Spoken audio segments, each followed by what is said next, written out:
Presentamos Enlace Económico. Son las 10:36, momento de nuestro enlace económico de todos los días lunes, y hoy día para dar contexto a lo que es este tema del día que hemos escogido además para poder comentar con ustedes y que tiene que ver con este aumento de la renegociación de deuda de las personas en un 182% en el año recién pasado, con factores que estuvieron influyendo, ya lo decíamos, la situación económica, la falta de liquidez, el tema de las tasas de interés, pero que queremos ahora comentar con un poquito más de amplitud y particularmente ir proyectando también los escenarios junto a quien ya nos acompaña, conectado con nosotros, el economista académico del Departamento de Economía de la FAE de nuestra universidad, el profesor Víctor Salas. ¿Cómo está, profesor? Muy buenos días. ¿Qué tal? ¿Cómo estás? Muy bien, profesor. Oiga, muchas gracias por estar con nosotros y poder no solamente comentar estos números, estas cifras, sino que además darles ahí a la ciudadanía, a la opinión pública, algún dato respecto a lo que también se puede ir configurando en el futuro. Con esta noticia se me vino de inmediato a la mente, profesor, cuando estábamos con el tema de los retiros. Mucha gente utilizaba estos recursos para pagar deudas, ir saldando deudas, y eso da cuenta tal vez de lo que estuvo pasando el año 2021, por ejemplo, y hoy ya con una situación económica más compleja, con muchos de esos recursos ya utilizados, empieza a surgir nuevamente el fantasma del endeudamiento y lo peor, el tener que de una u otra manera renegociar estas deudas. Yo diría que se juntan varias cosas simultáneamente, digamos. Esto, hay un primer factor claro que es la situación económica, porque la gente pierde la pega o no tiene la posibilidad de acceder a algún tipo de trabajo que le dé ingresos, y entonces obviamente tiene problemas de endeudamiento y puede entrar en esta situación de ir a la morosidad o no pagar. Entonces tiene que resolver eso, y lo puede hacer con esta ley que crea la superintendencia esta especial que está dedicada a la insolvencia. Exacto. Y al reemprendimiento. Eso es una cosa nueva, digamos. Tiene mucho tiempo, 5 años a lo más. Pero entonces también las cifras son nuevas, están dentro de este nuevo contexto en que no tenemos datos históricos. Los únicos datos históricos son aquellos que nos hablan de morosidad, pero no de esta negociación. No son comparables. Claro, que la gente quiere hacer o busca hacer, digamos, a través de tal forma entonces que hay que darle ese contexto previo, porque si no aparece esa cifra muy sorpresiva. Pero además esa cifra sorpresiva tiene que ver con el hecho de que una parte importante de las, un 40% aproximadamente, dice el superintendente, son que negociaban hasta el 22 como empresas. Entonces ahora pueden, a pesar de que son empresas que son en realidad personas, y entonces como personas emiten boletas de honorario. La ley se los impedía antes, entonces han modificado la ley y eso permitió entonces que el 23 entrara esa cantidad enorme de 800 y tantos, digamos, versus 247 que habían negociado el 22 y 800 y tantos, digamos, el 23. Entonces es más bien una cuestión técnica que permite que aquellos que eran personas naturales prácticamente y se habían convertido en empresas de una persona, entonces terminan entrando en esta facilidad o en esta viabilidad de renegociar sus activos, sus deudas y pagarlas. Claro, comenzar a buscar, porque renegociar significa ajustar, reordenar sus deudas y ponerse a pagar. O sea, tiene un sentido positivo este hecho, digamos, de que pudiera uno reordenar incluso la insolvencia de la... normalmente esto está orientado hacia las empresas, ahora está orientado a las personas también, digamos. Y entonces eso en algún sentido quiere decir que se está reordenando el sistema. Y además eso juntémoslo al tiro con los datos de que efectivamente las tasas de morosidad no han ido aumentando brutalmente.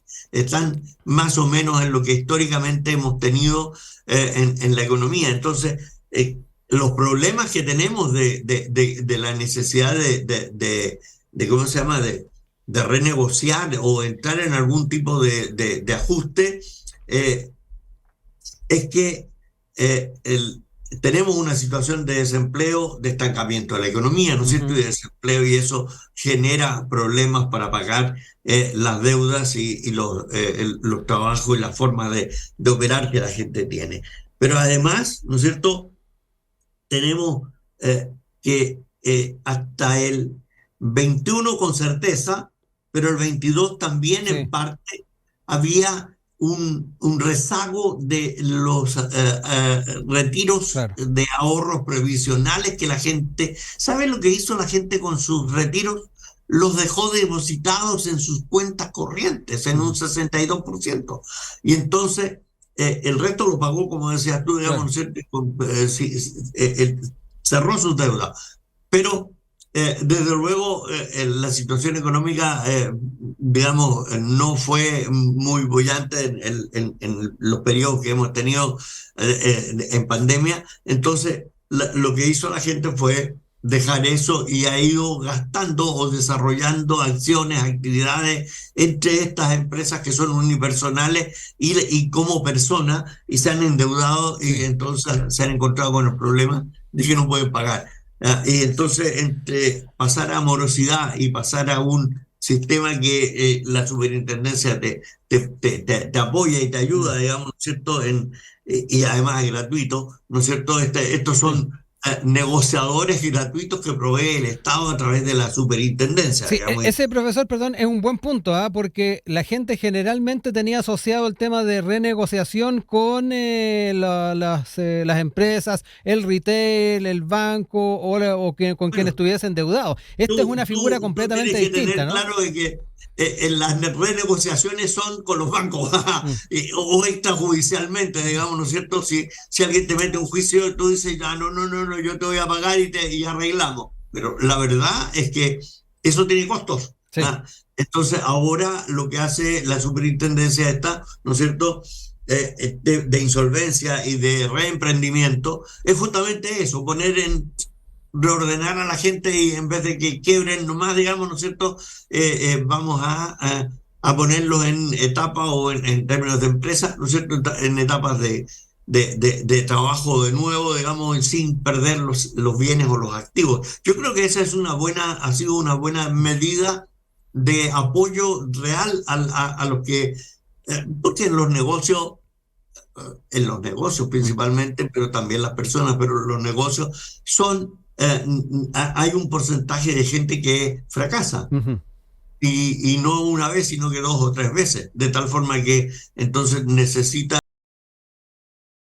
todo respaldo, ciertos elementos, digamos, de apoyo. Ahora, yo juntaría esto con la idea de que estando en una situación de estancamiento de la economía, se va a producir este proceso, este problema de insolvencia de la gente.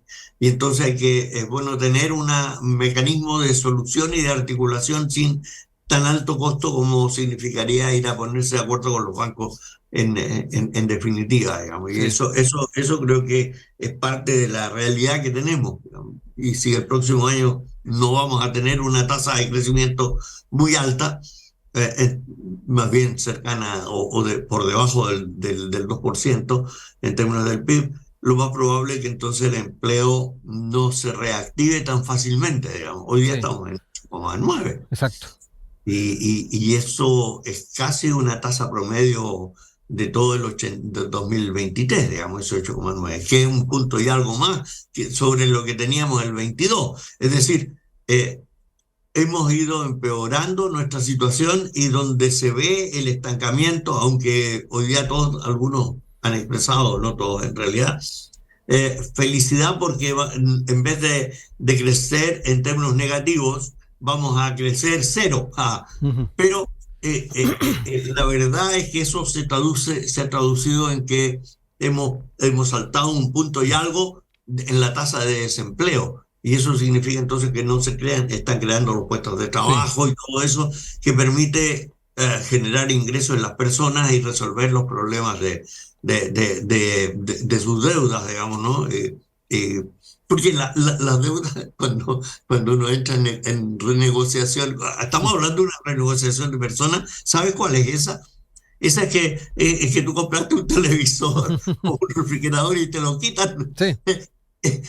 Es casi como una no renegociación, digamos, Ujú. pierde los bienes, ¿te fijas? Entonces, cuando uno dice aumentó en un 182%, digamos, la renegociación de la deuda de las personas, bienvenido a eso, porque eso significa que hay un reordenamiento, alguien, ¿no es cierto?, pone de acuerdo a quienes tú le debes contigo, y esa es la superintendencia, Sí. y entonces termina haciendo una especie de plan de cuáles son tus ingresos y cuánto puedes pagar, y hay acuerdo. ¿Te fijas? Sí. Quería recordarles que estamos a esta hora junto al economista académico del Departamento de Economía de la FAE de nuestra universidad, Víctor Salas. Quería también tocar otro tema que tiene que ver además, profesor, con lo que hemos estado viviendo en estos últimos meses o estos últimos años y que tal vez podría ser una buena señal a la hora de pensar también en poder apuntalar muchos de los procesos económicos y que es el tema de la tasa de interés. Ya lo veíamos en el mes pasado, hubo una reducción de 75 puntos base. Hay quienes están mirando en enero con una baja que puede llegar a los 200 puntos base. Vamos a ver qué ocurre luego de la reunión del Central. Pero ¿cuánto puede también ese gesto o esa señal apuntalar los procesos económicos? ¿Cómo lo ve usted, profesor? Bueno, uno siente de que el Banco Central, con la cautela que ha tenido y que algunos dicen es la cautela necesaria, debida, digamos, de mantener, yo creo que se paró un poquito. Pero la verdad es que nunca lo vamos a saber eso. Si fue así tan directo, digamos. La verdad es que el ajuste, esto es como un aterrizaje relativamente forzado, no forzoso, digamos, ¿no es cierto? Ujú. Forzado, que va bajando, pero que si tú no sostienes la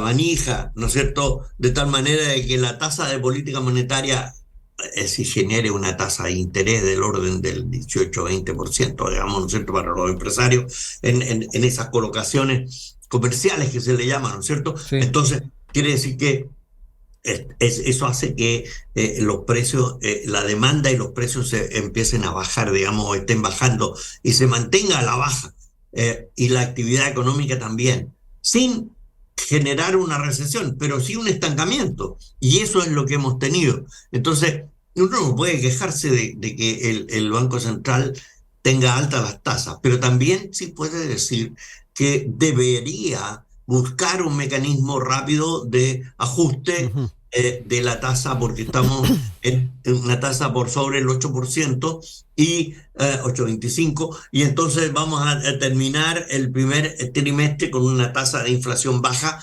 muy baja, y más cercana al 2, 3, al 3%, digamos, que el Banco Central quiere, pero la tasa todavía de la economía va a Sí. estar alta y entonces eso no reactiva nada. Ujú. Digamos, al revés, se convierte en una situación compleja de entender de que todavía las tasas de interés, porque cuando el Banco Central fija la tasa de política monetaria, también eso hace que los bancos comerciales fijen la tasa de interés cercana a Ujú. esa tasa, digamos, alta también, de tal manera que mientras eso ocurra, no va a bajar la tasa de Sí. política de interés de la economía.